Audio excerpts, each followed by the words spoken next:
మాయ అంటే ఏమిటి? ప్రాథమిక మనసు మరియు అహం అనే భావం పొంది ఉన్న ఆత్మ లేదా ప్రాపంచిక నేను ద్వితీయ మనసులోని కోరికలను చదివి వాటి ద్వారా జ్ఞానేంద్రియాలను ఉత్తేజపరిచి ప్రపంచం మీద ధ్యాస పెడతాను. ప్రాపంచిక నేను మనసులోని కోరికలను మరియు సమాచారాన్ని చదవలేకపోయినా లేదా జ్ఞానేంద్రియాలు పనిచేయకపోయినా ప్రపంచం మీద ధ్యాస పెట్టలేను.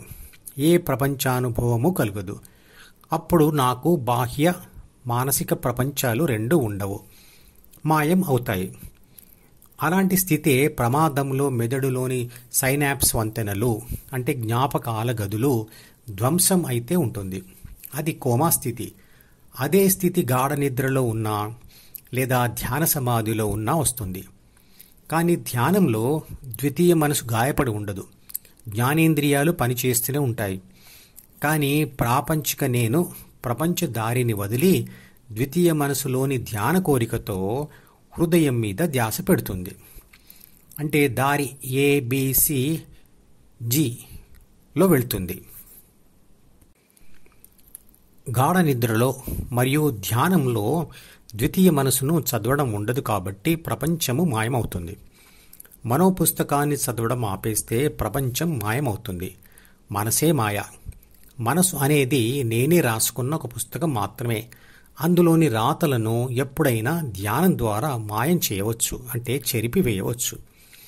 సినిమా ప్రపంచంలో ఉన్నంతసేపు దాన్ని నిజం అనుకుని నవ్వుతాం లేదా ఏడుస్తాం. కానీ ఆ సమయంలో కళ్ళు మూసుకున్నా లేదా నా ధ్యాసను వేరే ఆలోచనల మీదకి మళ్లించినా, సినిమా హాల్ వదిలి బయటకు వచ్చినా చూస్తున్న సినిమా కూడా మాయమవుతుంది. అలాగే కలల ప్రపంచం నుండి బయటకు వచ్చాకే దాన్ని మాయ అనుకుంటాం. కలను ఇది కలే అని మెలకువలో అనుకుంటాం. మెలకువ కూడా కలే అని మనసును విడిచి హృదయంలో స్థిరపడిన యోగికి తెలుస్తుంది. స్థిరంగా ఉండక మాయమవుతుండేదే మాయా ప్రపంచం. గాఢ నిద్రలో ప్రపంచం మనసు రెండూ ఉండవు కదా. ద్వితీయ మనసు ద్వారానే జ్ఞానేంద్రియాల నియంత్రణ జరుగుతుంది.